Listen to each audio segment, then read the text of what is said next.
Saang libo at hindi umabot sa 1,000,000 ang nagmarcha at nagprotesta sa Luneta kanina. Pero ang kanilang nagkaisang tinig laban sa pork barrel at sa pagtanggi ng Malacanang na tuluyan na itong buwagin, klarong na ipahayag. Kahit hindi organisado ang pagtitipon at walang tumayong lider para sa bawat isang dumalo, sapat na ang mapabilang at makialam. Narito po ang aking report. Mabuhay ang sambayan ng Pilipino! Mabuhay ang sambayan ng Pilipino! Nagsimula ang lahat sa isang panawagan o shout-out sa Facebook hanggang meron na rin mga sumali, hanggang sa meron ang nagtakda ng petsa ngayong araw na to, August 26, para sila'y magtungo rito sa Luneta. At ito ang resulta. Wag magbaboy! Ang kakapal ng mukha nyo, mga senador, mga congressman! Magpaliwanag kayo sa taong bayan dito sa Luneta! Baka walang kayo! Galit ho ba kayo? O Di ba ako galit yan? Kapal ng mukha nyo!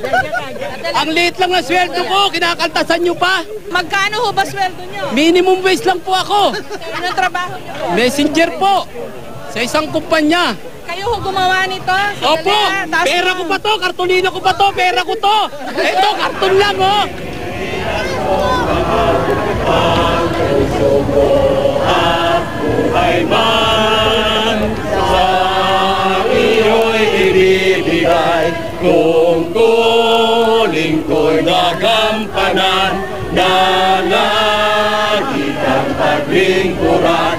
Ang waya mo'y babantayan, Pilipinas ko niyan. Ang bayan ko! Kami po ay talagang sukan-sukan na. I believe the people are fed up already. Teacher ko!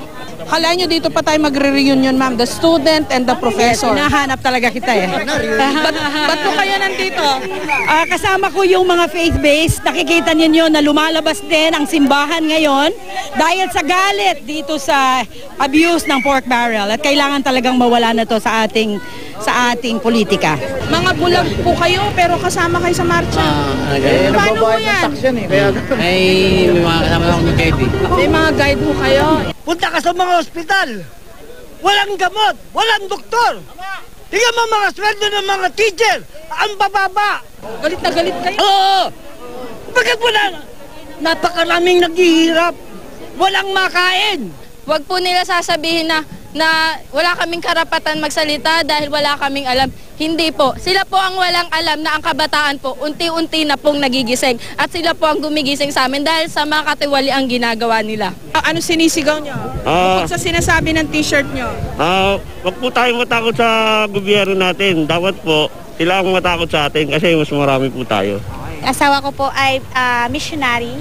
You're from? I'm from Africa. Actually, when our people back home in Africa, when they have a situation like this, they don't really smile. Filipinos are always smiling over everything. Even when we're mad, Even when you're angry, you keep smiling, you keep having good time. Ang namamayaning sentimento sa kanilang mga puso base sa aking mga nakapanayam, galit at puot. Pero dahil Filipino style protest rally ito, may kasama pa rin ngiti at kasiyahan maski pa paano.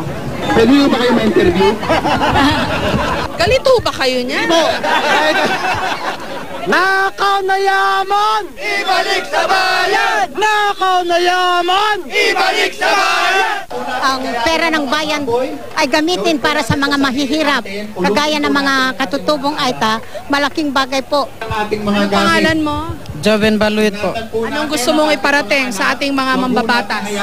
Gusto ko pong iparating na i-scrap po yung tinatawag na pork barrel para matulungan po kami mga Aita ng Zambales po. Karamihan po kasi sa amin hindi po nakakapag-aral.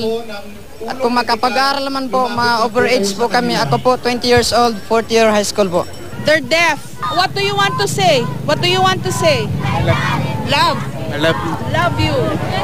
To those who steal the people's money, what do you say?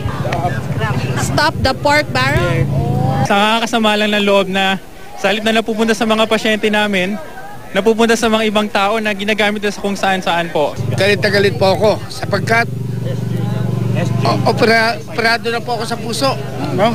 Ito po ang aking na-bypass na po ako at saka napalitan. Pero sa panibagong buhay na pinagkaloob sa akin ng ating Panginoon, nais ko po may share ang buhay na ito sa pagbabago ng ating bayan.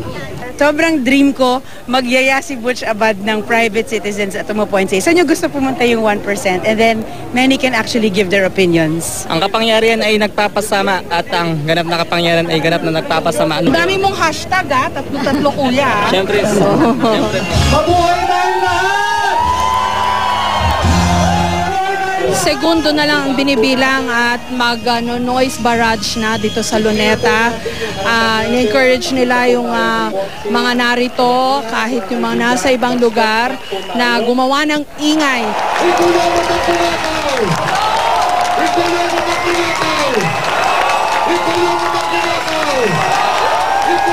At nakapag-ingay na nga at nag-noise barrage dito sa Luneta laban sa pork barrel. Ang tanong ngayon, kung nakikinig ba ang administrasyon?